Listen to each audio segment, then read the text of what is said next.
Thank you once again for joining us live. And for those people that will view this by recording, thank you to you as well.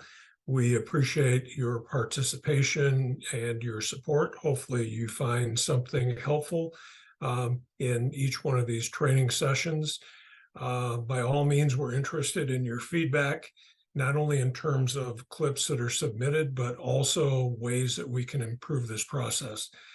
We will have one presenter tonight that we will get to in a few minutes. That's Brian Clark.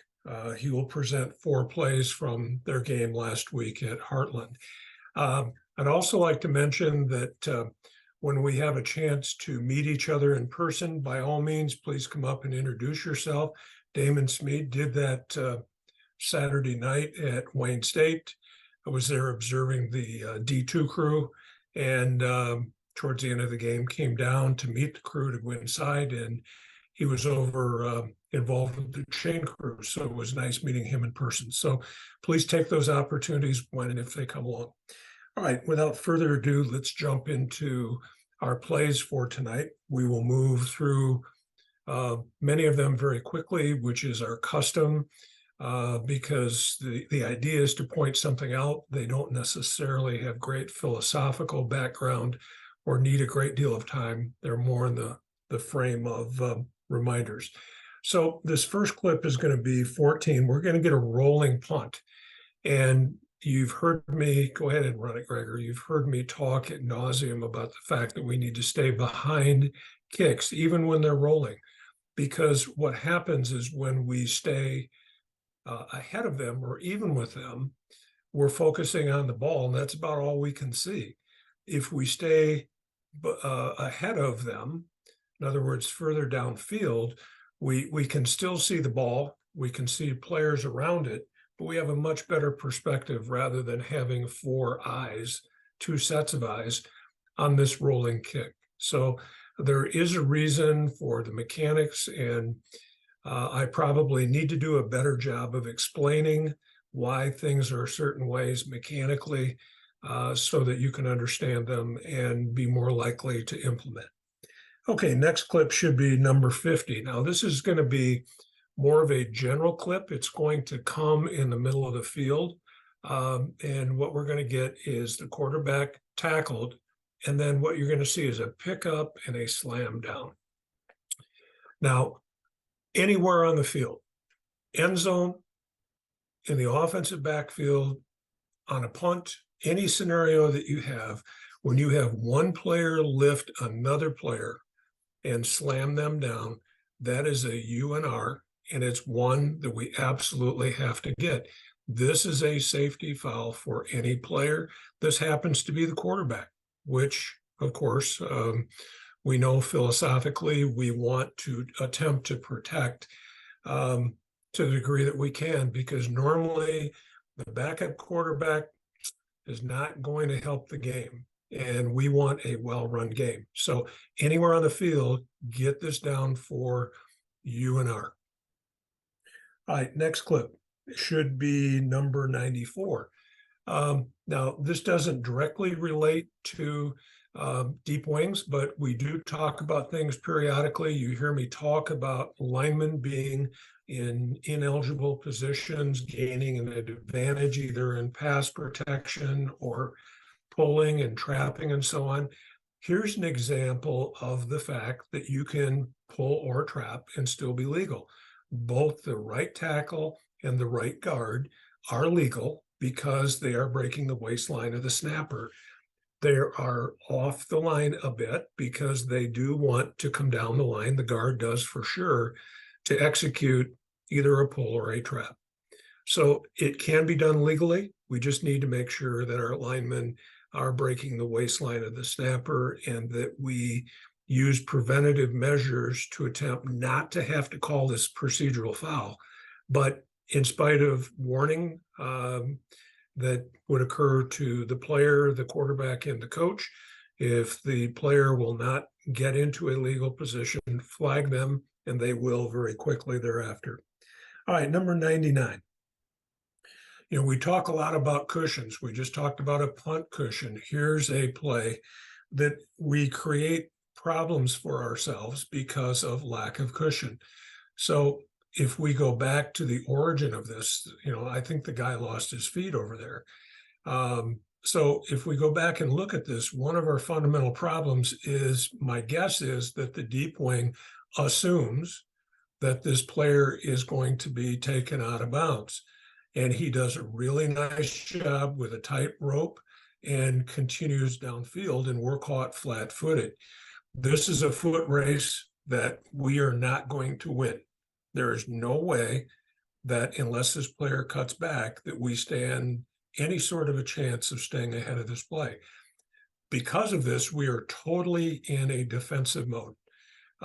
We are basically in survival mode, and it's very difficult to officiate anything other than trying to stay out of the way. The proper cushion allows us to referee the block that is ahead of this run. It also allows us to work from the back edge of the white to avoid what ends up happening here, which appears to be getting rolled up on by these players. Looks like he goes down right there. That is avoidable if we are ahead of this play. We get to the goal line extended, and we have a nice bracket with our back judge. This is the reason why maintaining your cushion, not assuming that a runner is going to be tackled or driven out of bounds, is so critical. All right, next clip. This is going to deal with intentional grounding mechanics. Now, keep in mind we're snapping from the 1 yard line, right? So now this ball comes out and it lands at about the 3. Now, first of all, I don't know for sure because we don't have sound, but you'll notice that the short wing at the would be the left of the screen comes up and gives an incomplete pass signal.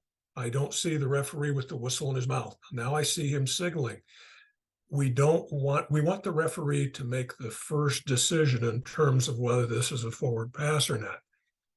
This came out of a whole scrum of players. I just kind of wonder to what degree and what level of accuracy we have to know that this was a pass and not a fumble. Give the referee the first right of refusal here to blow his whistle. If he does not, let the play go, and then we'll figure it out afterwards. If we have to put time back on the clock, we'll do that. Now, the other part of this is the rule is that the pass needs to get beyond the line of scrimmage if the quarterback is outside the tackle box. So the referee has to have an idea of where that tackle box is. So if you go back again to the snap, we need to make a determination approximately where that tackle box is. And you can see it's out there just inside the top of the numbers.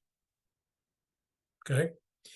So this is the referee's protocol, of course, here, but he or she needs to have a pretty good idea where that is, because this becomes important because, as you can see, there is no eligible receiver anywhere in the area code. So it becomes important that the quarterback gets outside the tackle box. Now, the short wing can provide the information that it crossed the line, but the referee is the sole determiner of A, is it a fumble or a pass? And B, does he get outside the tackle box? Now, we're told philosophically to assume that the player gets outside the tackle box if it's remotely close. If someone is right in there pretty much in a drop back situation and doesn't move like beyond the guard, well, there's not much you can do with it. And then we better have a eligible receiver in the area. So mechanics that are involved here for not only the referee, but the short wing, perhaps the umpire. You can see the umpire coming in to confirm what took place, what his ruling was. But we're pretty late in the process to do anything other than to rule an incomplete pass. I suppose we could create grounding, but if it's a fumble, now we got an inadvertent whistle. So talk about this week in terms of the mechanics within your crew, how you're going to handle circumstances like this. Okay, next clip. We're going to have potential foul on the flyer coming down the field. A block in the back.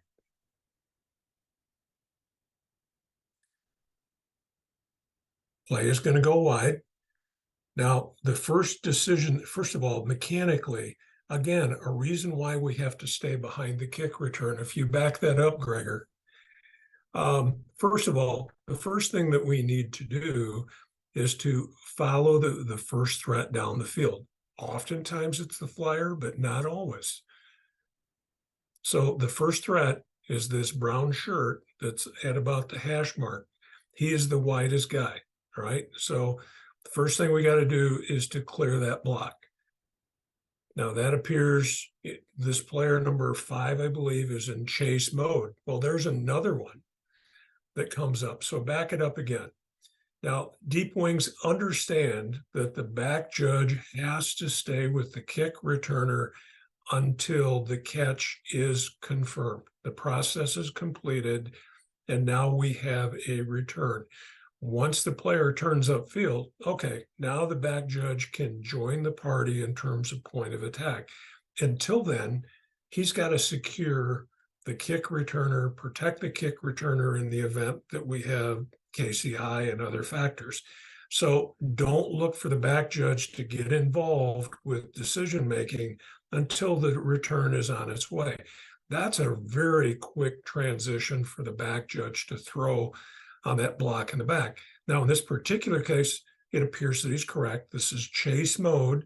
This brown shirt gets ahead of this other player, and now the player gives him a little nudge in the back. With blocks in the back, it doesn't take much force to take that player off of his route to the kick returner. All right, now let's go to the second block that's a little bit wider. This is all about the deep wing at the top of the screen. This is the second half, so this is going to be the side judge. You have got to, once you clear that first block, good, bad, or indifferent, you now need to look at point of attack. And hopefully you saw this soon enough to recognize that this is chase mode by the player in the white shirt. And you can see that all of the contact is not from the side or the front, that part of that contact is from behind, which makes it subject to foul. So on this particular play, we could and should have 2 flags down for 2 separate fouls. Now, as you can see, our deep wing gets very, very deep and very, very close to the kick returner, much too close. That's not only a safety issue, but it's also a coverage issue. So we need to stay behind the return. I doubt he saw that block.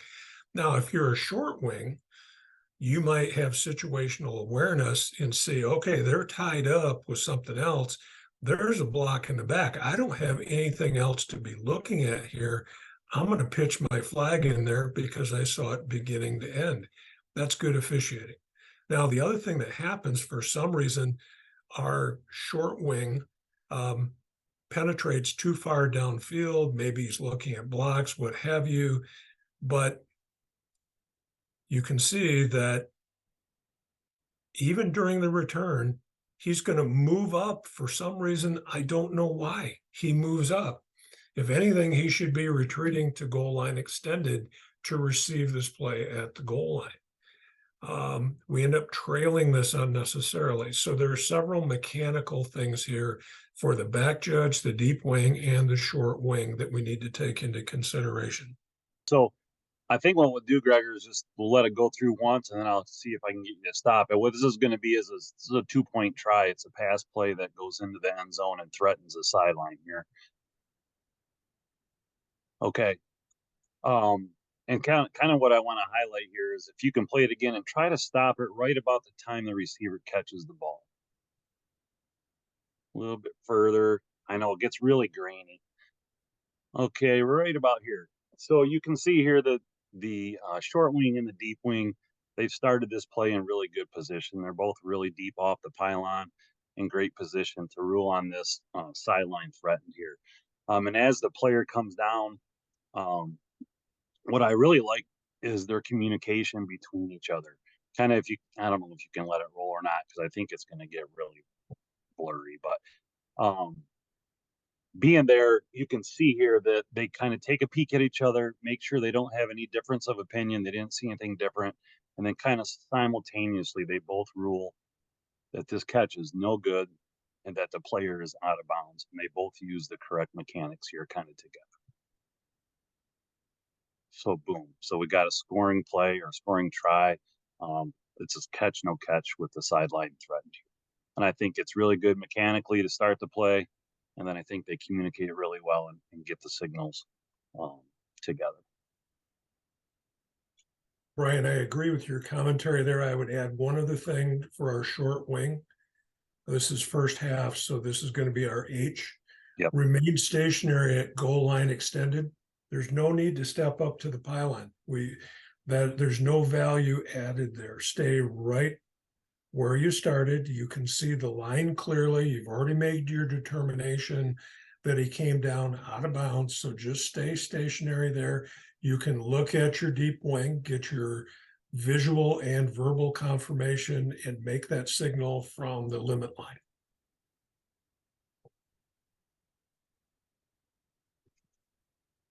Good clip. Okay, I think the next one, Gregor, should be 16. This is also going to be a scoring play where the pylon's going to be threatened here at the goal line. So we'll just kind of watch it here and then break it down. Okay, so you can kind of see we get everything kind of going right here at the pylon. So let's go ahead. Gregor, if you can let it go and then stop it right about when he gets to around the 10-yard line or so. Okay. So you can see here the short wing. We'll start with the short wing. He lets this play go past him, which is really good. And then I think as he starts to move downfield, he recognizes that the sideline might be threatened here. And if you watch him here, he'll check up right about the 10-yard line, get stationary, and he's gonna be able to offer any information up here if this play, the sideline's threatened here. The next spot I want to look at is if you can back up just a little bit before our crazy ball boy starts running around. You can see our deep wing here. Great position, nice and deep. He gets still here and he's able to rule on, this end zone play, this goal line play. And he goes up nice and smooth with the signal. And then the last thing I want to kind of point out here on this play, if you watch our back judge, and I know this is going to get a little grainy here when you slow it down. Let's go ahead and try slow down right now. Yeah, it's really blurry. But our back judge, if you play it straight through, watch his brim of his cap. He's looking behind the runner here. So he's officiating all the action behind the runner here, which in this kind of situation, super easy to get caught ball watching. But I think he does a really good job of staying behind the play, transitions to the play after the score into the end zone. And if you kind of watch him here, he's going to do a really good job of staying focused. He's not moving away. He's going to continue to officiate, dead ball officiate all these players in the end zone. Watch it one more time.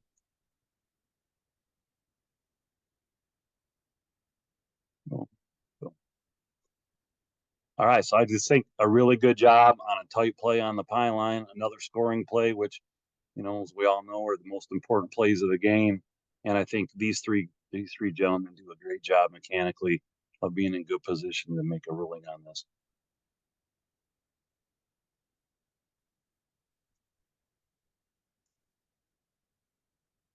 All right, that's what I had on that one. Anything for me on that one, Rich? Totally agree with you. This is really sound mechanics, sound fundamental football. Perfect. Okay, the next one, Gregor's going to be clip 65. And believe it or not, this is going to be another scoring play, which is going to be where we have an opportunity for the end line to be threatened. So we'll go ahead and watch it again here. I want to focus on our deep wing, who's going to be on the goal line, extended, nice and deep off the end zone, off the goal line. Kind of watch. We'll just kind of focus on him this time through. He turns, pivots, keeps his eyes on the action, goes up with the touchdown and continues to officiate as those players go out of the back of the end zone. One more time here through. Good job by the deep wing. So let's go through one more time. Let's focus on the back judge. He's obviously starting to play on the end line. Okay, as he recognizes this end line could be threatened. You can watch him here. He gets stationary. He's got the end line straddled, and he's ready to rule on any threatening action on this end line here. So, in my opinion, this is pretty textbook right here by these two officials. I totally agree with you on mechanics of the back judge and the side judge, and we'll also put kudos out to the H. Watch what he does. He gets stationary so that if something happens, someone is temporarily incapacitated or whatever, that he's in the play. He's not given up on it and can render assistance if necessary. Nice job by all three of our people here on this play. Also would mention that you've heard me say that if the catch is going to go to the back third of the end zone, we would want our deep wing to take a step or two down the back edge of the white.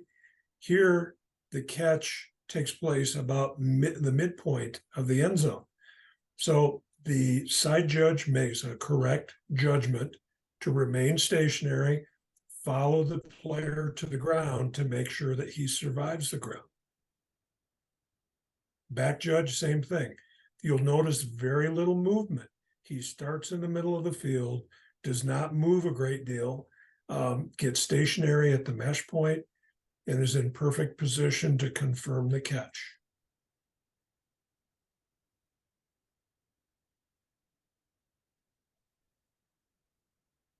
Yep, perfect. And I got one last play, and believe it or not, it's not a scoring play. This is going to be a free kick here. It's going to be clip number 105, Gregor.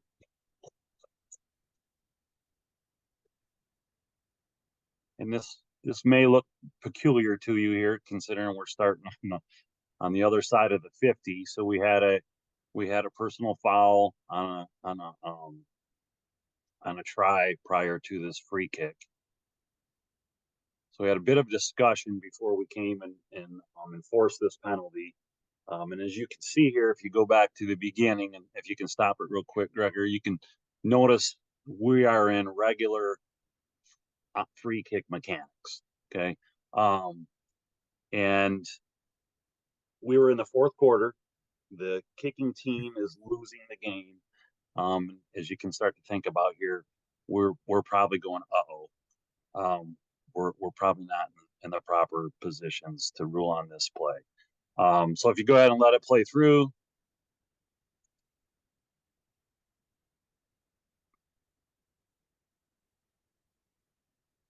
We get an onside kick. I think here we're a little bit fortunate in the fact that it's not a super short onside kick. It goes well past 10 yards. So we got a little bit fortunate there that we weren't in obvious onside kick mechanics. Our deep wings both do a really good job. We also have a loose ball here. Our deep wing does a good job coming from the bottom of the screen here, moving with a purpose. He gets in there quick and rules on this loose ball, and then points direction of possession here. So I guess the purpose of this play is communication on these free kicks. When we have penalty enforcement here, we should have been in obvious onside kick mechanics, bringing the short wings up, putting them on the 40 between the two restraining lines, with a much better opportunity to rule on a short kick. Again, we got a short kick. I think we were a little bit fortunate that it went long. We didn't have any real action in the middle, any first touching, real legal blocking, or any of that kind of stuff. So we obviously talked about this after the game, understanding that we got to slow down a little bit. Let's make sure we process what we're doing, talk with each other, and get the short wings up and ready to roll out this play. Understanding, we're in the fourth quarter, the kicking team's losing. got to play right, but I think we got a little. Nice job, Brian. A couple of additional things to throw in here. First of all, you have a legal touch by B at about the 33, 34 yard line. Okay. Now, clearly beyond the restraining line, not that that matters, because as long as a B stays behind their restraining line until the ball is kicked, they can come up and field that ball anywhere they want. Once you have a legal touch, we should wind the game clock. Now, in a short kick situation, it's understandable. We get excited a little bit, and maybe we don't start the clock because we're concerned about other aspects of the play. At the end of the play, if you realize that you should have had the game clock run, then you can always make a clock adjustment. Referee can come on and say, the ball was legally touched in the field of play by Team B. Please reset the game clock to 5:55, whatever it happens to be. And then justice is served. Now, that's not really too important until we get later in the game. But later in the game, a couple seconds makes a huge, huge difference. So we need to be precise with the game clock throughout the entire game, beginning to end. But there's additional focus when we get to the end of the game to make sure that we make clock adjustments when they're called for and appropriate. Nice job, Brian. Very nice job. Hey, thanks, Rich. I Good appreciate selection of plays. it. Hey, Good selection of plays, and also good commentary. thanks. I appreciate it. Well, you know what? It's fun watching these guys on film because I think they take meetings like this and try to learn from them and get better. And you see the results on the field. So we appreciate these meetings as well. Thank you. Thank you very much. All right, there were a couple other clips from this game that would like to talk about. So, Gregor, if you would go to clip number 17, please. All right, we're going to talk about the importance of goal line position. Now, go ahead and run it through, and then we'll break it down.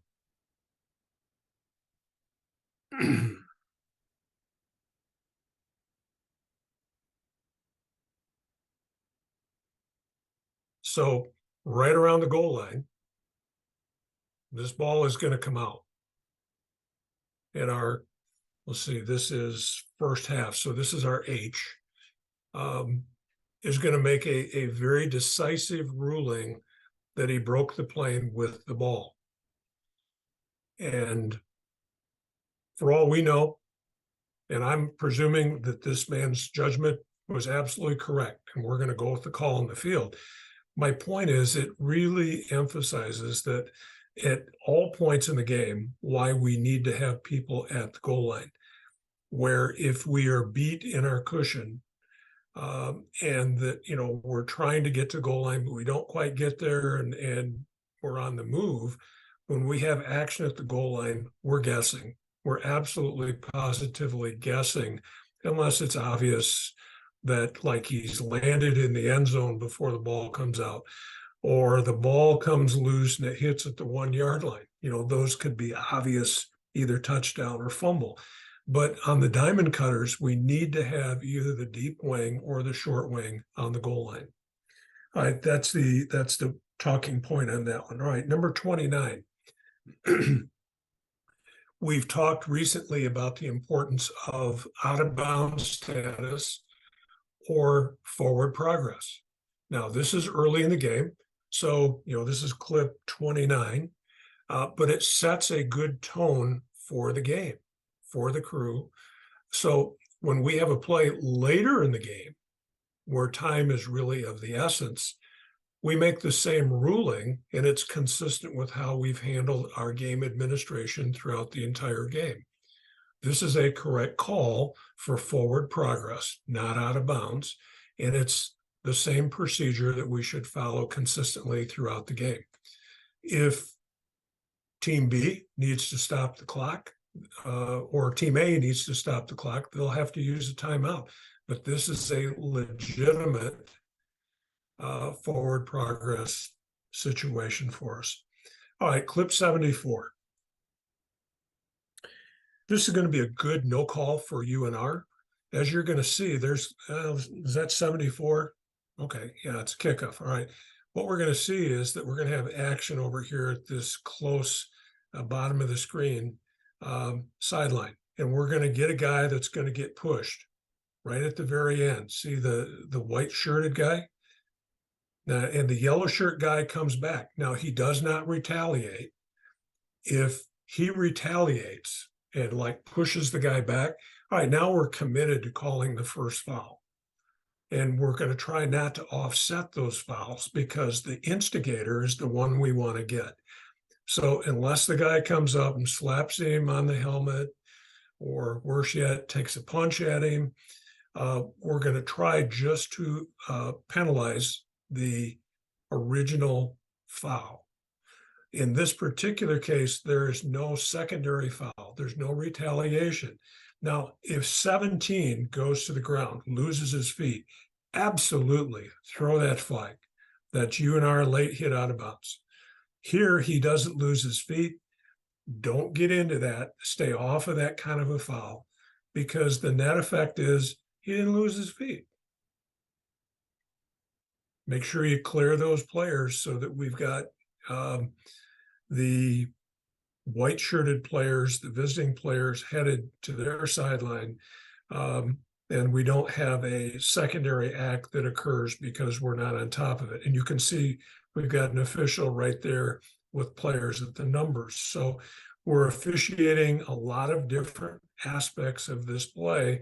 That's why we can't all be looking at the ball.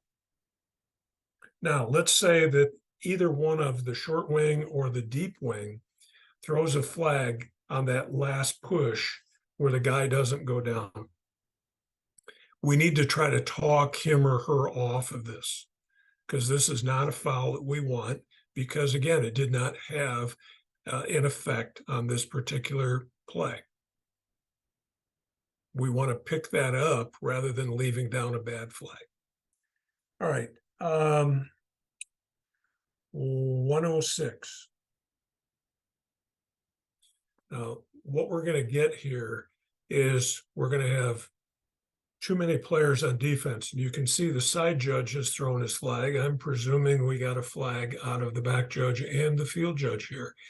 But also note near the bottom of the screen that the coach of Team B recognizes he's got too many Eagles out there, and he's going to take a timeout.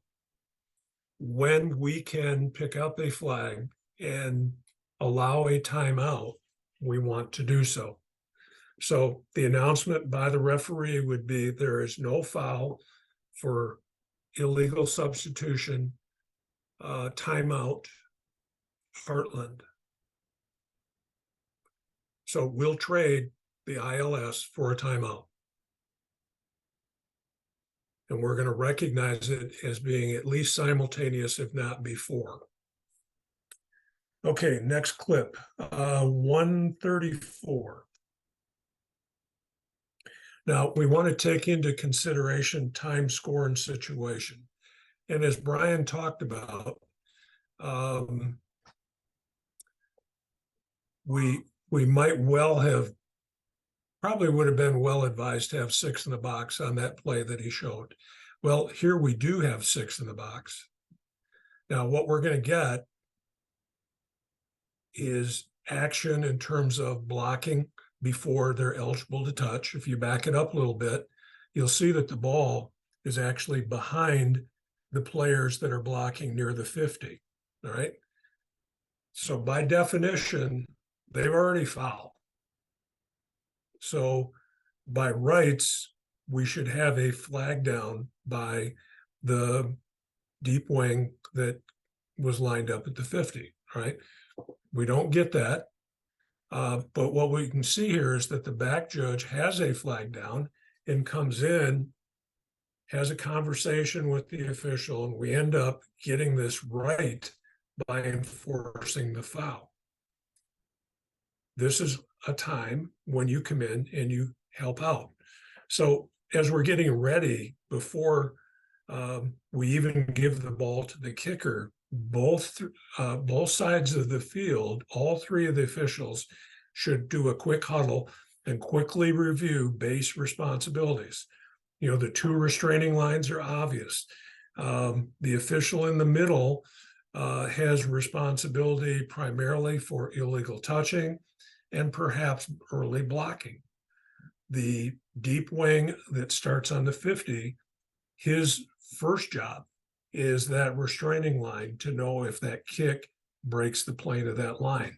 That is fundamental to how this play is officiated to the very end. So any one of the three can help out the other as soon as they've completed their responsibility. As soon as the back judge has cleared that team A is legal on the kick, all right, then check down to your next responsibility, which is exactly what happens here. So good job by the back judge and good communication. We got this right.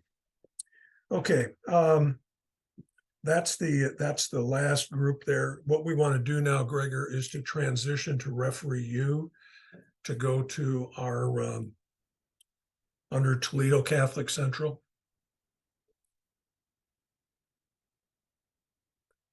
All right, this first clip is the opening kickoff of the game. And what I want you to do is to concentrate at the top of the screen with one of the receiving team members.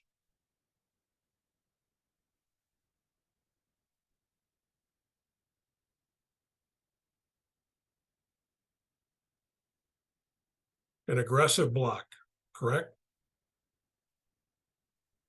So what do we have potentially there? Well, first of all, we got to be alert. We've got to have cleared our heads that we traveled from Michigan down to Toledo. We got to be thinking about task at hand. So we have to be prepared from the opening kickoff right through the last play of the game. This is potentially a targeting. It's potentially a personal foul. It's potentially a legal hit, depending on what this player does. Does he lead with the helmet? There's also the issue to deal with. You can see that right arm comes forcibly down.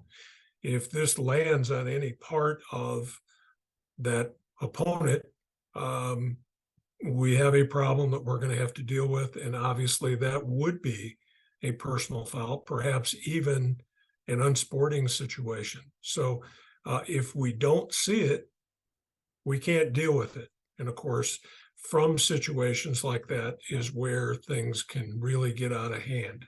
I would say that we need to have something down here, whether it's targeting or not. It certainly could be a personal foul, could also be something involved with jumping on the player that's on the ground. But we need to address this early to make sure that we have game control. All right, next clip should be number 60. Now, this is going to be a really nice no call for a block in the back. It's by the wide receiver. If you run that back, I think it's number 2. Watch his action. This is a well-coached player.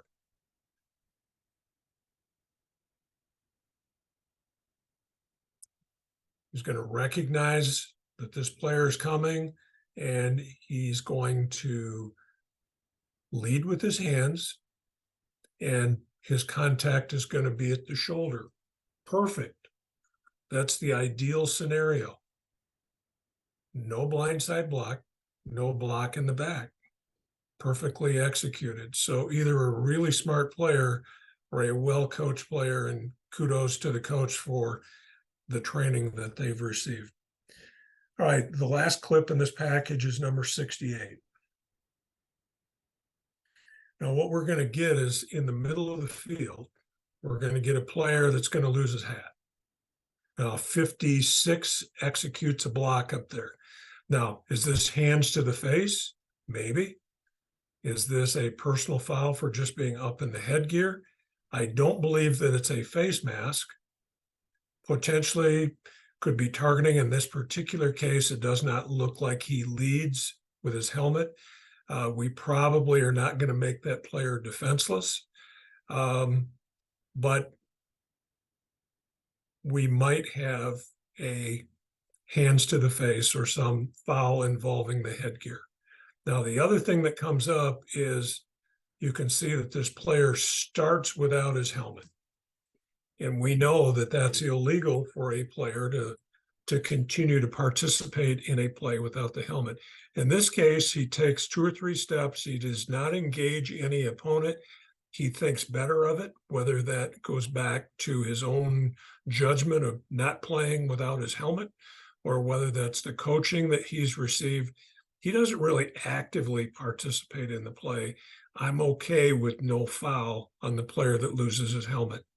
Now, if I'm the coach on the team in white, team B, I'm probably asking some questions. Well, how is it that my player lost that headgear? And the umpire is involved with action on the backside. This is a tough get. It's one of those things that if someone can help us with this anywhere on the field, we're going to be appreciative. But like the deep people are involved with activity downfield. The referee is busy with the quarterback and there are players in hot pursuit. So it's a tough situation for us to get. Hopefully it's one that we would get. If we had the benefit of a center judge, we would stand a better chance of getting it because we would know that the center judge on that side of the field would have responsibilities for the quarterback, which would give us an additional set of eyes in this area. But learning points there, teaching points. The flag is for ineligible downfield. So there was a foul on the play by Team B. You can see the linemen are well beyond 2 yards. So that's what that flag was about. But several good teaching points there and things to talk about. All right, that's the last item, Gregor, in that package. So let's transition now to our SEMSO.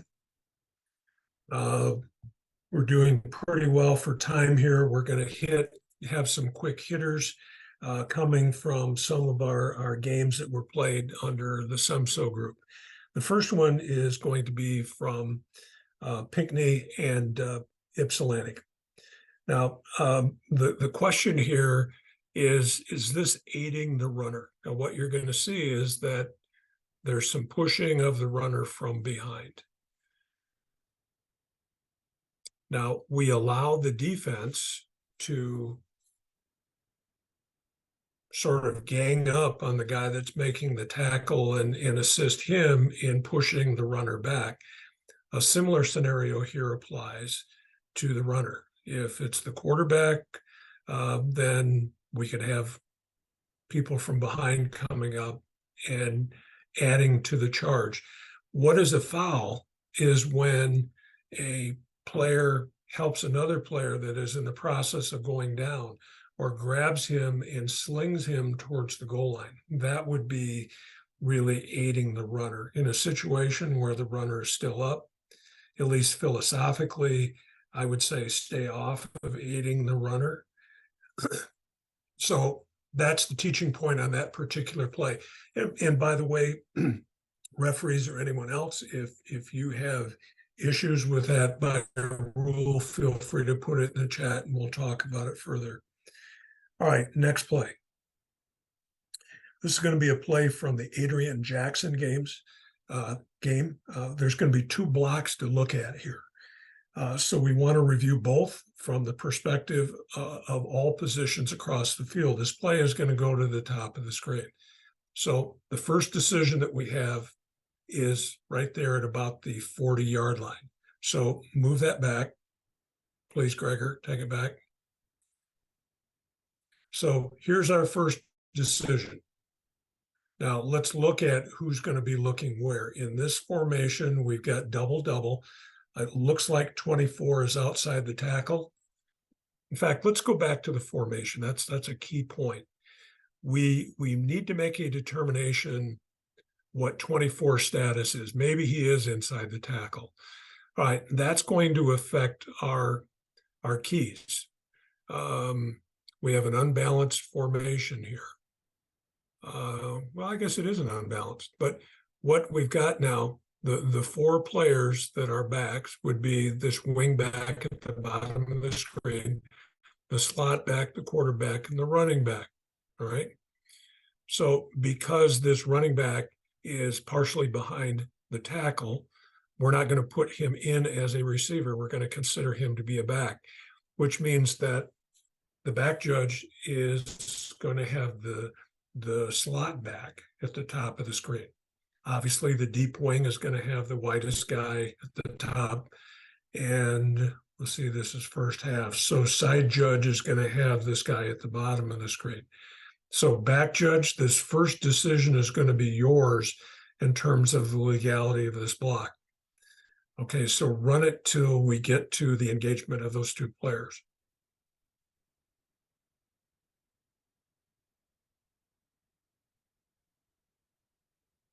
Stop.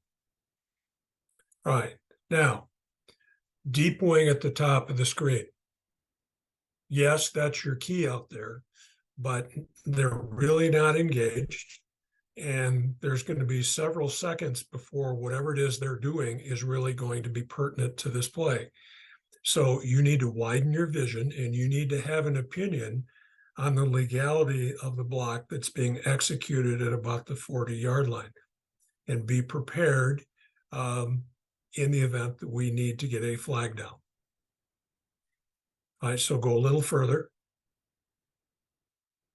All right, now we clear that block. All right, now, back judge, you're off of that block. And now you're going to be looking at point of attack along with the deep wing, this block that's about to occur somewhere around the 30-yard line. All right, so we should have two sets of eyes on this. Now, clearly, this guy is in chase mode. So once again, we know that when you're in chase mode, everything has to be to the side or the front. Obviously, any contact that takes place with the back is subject to IBB foul, which is what we get here. We get a flag down properly for a block in the back. First block is legal. Guy maintains good feet, no problem there. But now the wide receiver at the top of the screen takes his opponent down, and we end up with a foul. So that's the transition that we have to take place. And of course, you've heard me say we don't referee error. So back judges, once you clear that first block, then you absolutely want to transition to the next block. Conversely, deep wing, you're not troubled by anything initially with the players outside. So now you're going to also support the back judge on that first block. Now you can clearly see this is a 5-person game, but we applied this concept as if we had 7 out there. Unfortunately, we do get a flag down. Good job by the back judge in 5-person. All right, next clip. A couple of plays from our Tecumseh Chelsea game. This first one is going to be 43, and it's going to come from the top of the screen. Now, we know that one of our DPI categories is hook and turn. So the hook is the arm around the waist. If we don't have a turn, we don't have a foul. And here you can see, watch the shoulders of the receiver. This is going to be the classic hook and turn and a correct call for DPI. But we have to understand why the foul is correct. If you're just relying on was the foul correct, you're really missing the point. We need to understand why it's a foul and that we put it in the right category. Now, small point for our deep wing at the top of the screen. What is the result of the play? Incomplete pass. So our first movement needs to be signal incomplete, get on the whistle, and then if you have 0-2-0, you start the process. If you don't, then you're going to come in and report your foul for DPI. Back judge, if you have a different opinion, even though it's not your key, but maybe you get a look at this and you're not convinced that that's foul, the expectation is you're going to come in and share your information. We're not going to talk about it after the score or the next team timeout or halftime or after the game. If you don't bring it up at the time, don't bring it up at all. Man up or adult up, as the case may be, and bring your information if you have something different. All right, next clip is number 73.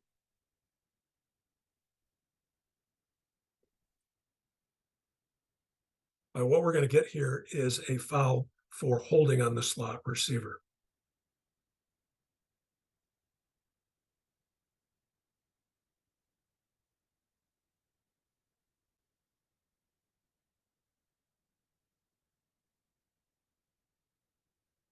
And this is not a great view, okay? It would be nice if we had an end zone view. If we go slow here, we have to look at, see, the defensive back defeats him. He gets outside of him, and the slot back's action is to try to hold him back and keep him away from the running back. This is a correct call for grab and restrict, and it does take something away from this player's ability to get involved in this play. That just got much clearer. Did you do something, Gregor? No, We're going I to give you suppose credit for it. We're going to give you credit for it anyway. But all right, let it play out.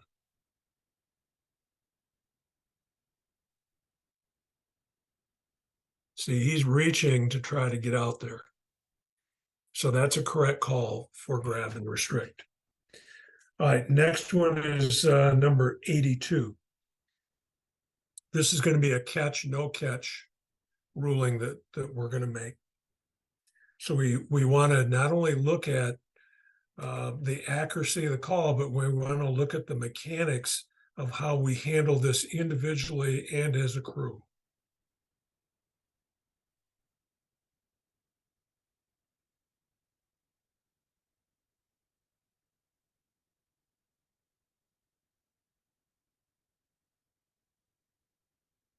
Well, we can see what the opinion is of the orange sideline, right? So we get signals that come fairly quickly from both the short wing and also the back judge.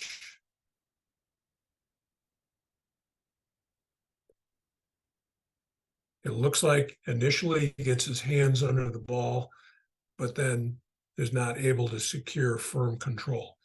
Now, let's say that we get, see, he wants to say he caught the ball, right? Let's say that our side judge here has a different opinion. Now, I understand you've got two of your brother or sister officials that have an opinion that is incomplete. So if you have something different, you need to come in and say, what made that pass incomplete? What did you see that I did not see? Because all I saw was the opponent get his hands under the ball. And from my point of view, he never lost control of it. Then have somebody tell you what made that pass incomplete. All right, good job by the crew. All right, 117.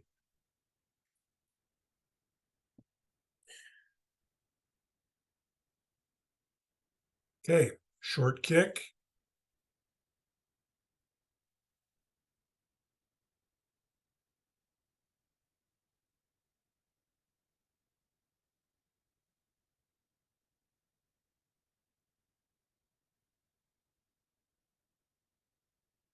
Now, what made this work, and it's an illustration of what we talked about a few minutes ago, after the ball is kicked, team A can come up and field the ball wherever they want. And the other teaching point here is if they are in the process of coming up to field the ball, they can't be blocked because team A is not eligible yet to touch the ball. So anyone that you deem to be attempting to field the ball, got to let them go. And if they don't, then you've got early blocking. And if team A is fortunate enough to recover the ball, then obviously we need to re-kick.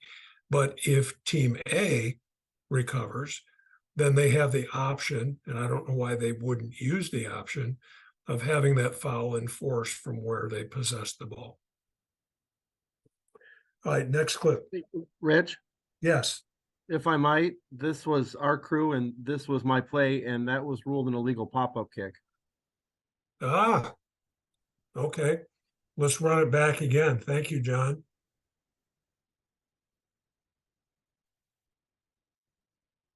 All right, so it was just like it didn't hit the ground at all. It just was a little blooper up in the air. Is that what Yeah, you're the saying? ball only bounced. Yeah, the ball only bounced once and then proceeded to go above eye level of the receiving team. So Okay. my understanding of the rule is it's Yep. got to bounce at least twice before it would then be able to go into the air and above the eye level of the receiving team. So since it was driven into the ground once and then popped up in the air above the eye level, we ruled it an illegal pop-up kick. Perfect. John, this is the kind of clip that I'd like you to identify and send to me, because it's a great teaching point and it's something that we can emphasize for everyone on the call. So to everyone, this is the kind of situation that I'd like you to identify and make sure that we bring up in our meetings. John, thank you for clarifying that. The other parts of what we just talked about, let's put that into the concept of that it was not an illegal free kick, that it was legal, and we had those other points in play. Team A comes up, feels it at their discretion, and we cannot have players blocked before they're eligible to touch. Thanks again, John. All right, that was what, number 123. What we're going to get is action on the sideline. And this is more of a reminder than it is making a decision whether this is a correct judgment or not. We're going to get a sideline throw, and then the question becomes, did we get something down in bounds? So in this situation, if either short wing or deep wing, you absolutely have the answer to this. Well, first of all, let's take the scenario where before the ball even gets to him, this player steps out of bounds. The first thing that needs to happen is we need to put a hat down, which indicates that we recognize the player is out of bounds. Now, if he reestablishes in bounds, if he stays out of bounds and he touches the ball, it's an incomplete pass. We're done. But if he reestablishes back in bounds and is the first to touch, now we got to have a flag down because we have illegal touching, which could be offset by a foul by the defense. So we need to make sure that mechanically we handle that part of it. Now, whether the catch is completed in bounds or not, if, again, short wing or deep wing, you see clearly that this guy's foot comes down out of bounds or he doesn't have firm control, just come up and wipe it out. If it is really, really close and you want to have confirmation from the deep wing or the short wing, then pause, have eye contact, and then make a determination either catch or incomplete. All right, next clip.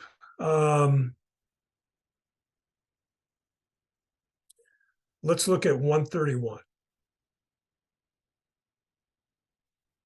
Now, the question here is we're going to get a mass substitution for Team A. And the question was, should the umpire come up over the ball to delay Team A from snapping the ball? In college football, the answer would be absolutely. In high school football, you do not have that rule of matching up. And therefore, no, we're not going to hold up the snap. It becomes the responsibility of Team B either to match up by running the people off the field and getting replaced players off and the players you want in the game onto the field, or go with the players that are on the field. That's just the way the Federation book deals with this. So here, This is a quick adjustment for the deep three. We have got to be prepared to anticipate situations. This is a fourth down on the other side of the field. Deep three, we've got to be thinking this could well be a punt, and we should be looking for indications of the same. And when you see all those players running onto the field, it's highly unlikely that they're going to run their second offense out on the field to run a 4th down and 5 play. So we need to get depth. We need to get back there to cover the kick. Time, score, and situation we always have to take into consideration. So mechanically, when we see those substitutes coming like that, we're not responsible for counting Team A. That's the front four. We're responsible for substitutions by Team B. So if they're not substitutions by Team B, we've got our 11 on the field. Now we concern ourselves for being in punt mechanics. All righty. All right, let's transition down to Monroe Pioneer. That should be the next clip. This is number 1.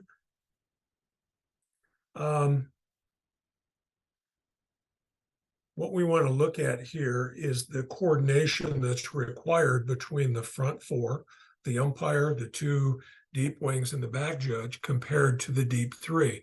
Now, this kick is going to go fairly deep, and you can see that the blocking establishes pretty early.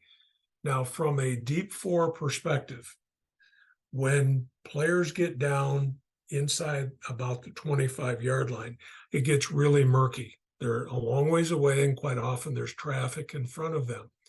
So referee and the 2 short wings, once you've got the runner establishing firm control of the ball, don't watch the runner.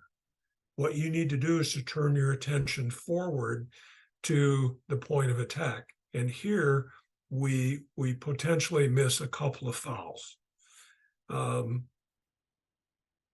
we're jumping here, so it's a little difficult to see. So Gregor, can we slow that down a little bit?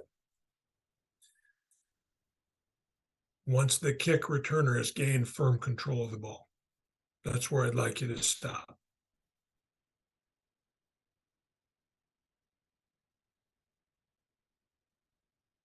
Okay, right now, all right, we should have a wind of the clock by referee and 1 or both of our short wings that have been on the goal line. At this point, you're assuming that the runner is going to continue to gain firm control of the ball. If he hits his thigh board or something and goes loose, all right, we'll deal with it at the time. But now your direction needs to be up around the 30-yard line, and you're looking for those first engagements that are going to take place. So go slow now. So the first one, if you go slow, all right, so we've got now a player in a white shirt, 2 of them at about the 25, and we've got a block that just happened inside the 30.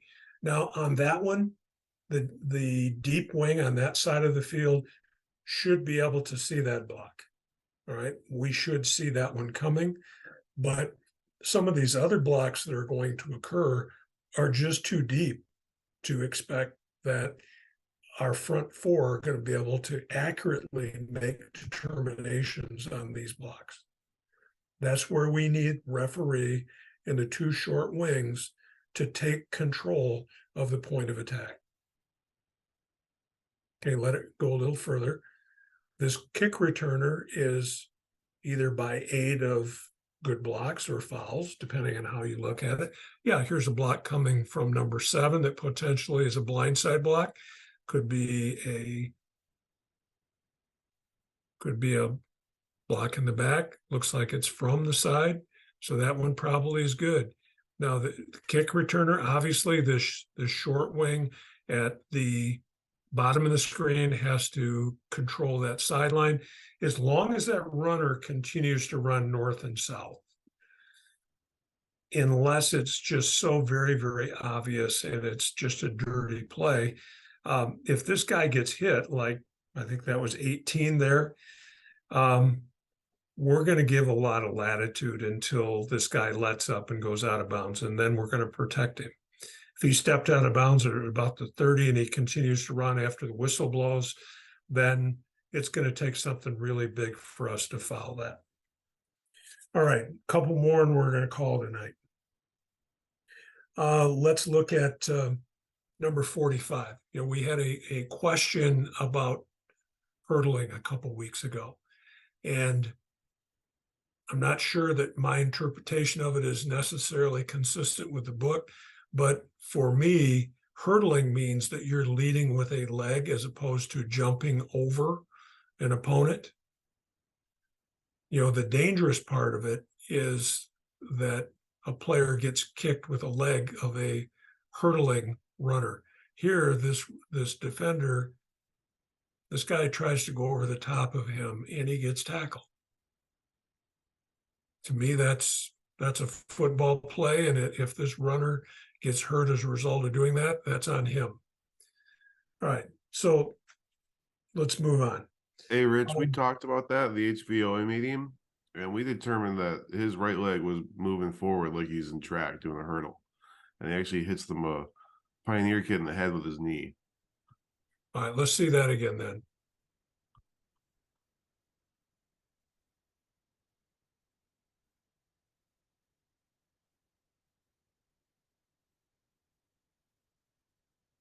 Okay, I'm willing to buy that in the interest of safety, but simply jumping over a player in and of itself is not hurdling. Okay, especially the closer he gets to the ground, the more likely it is we're not going to have hurdling. Here, guys on his feet, yeah, I can support a foul for hurdling. Thank you, Gregor.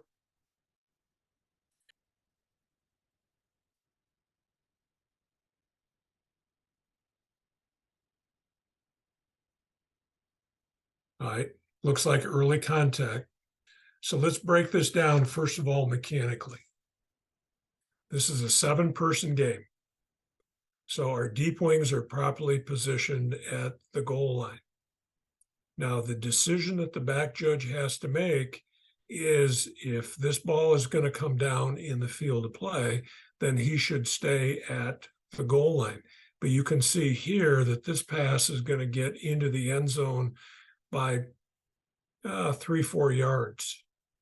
So the back judge should be reading this and should be moving towards the end line. We've got the goal line covered. What we want to protect is the end line in the event that this gets batted around or muffed, so that we have someone in place to make that decision. So we should be moving in that direction. All right, so now the next question becomes, all right, quality of the foul. Now, we're not playing the ball, so it looks like he's into his opponent, makes contact, affects his ability to play the ball. So flags are correct. But now we have to take into consideration, is the catch completed for a touchdown, or is this an incomplete pass? And it doesn't look like we really attend to that, which is a key element, obviously, of this play, because if they score a touchdown on this, they're going to decline the foul. Now, does the ball hit the turf? We can't say discernibly, but we don't get an incomplete signal. We get flags down.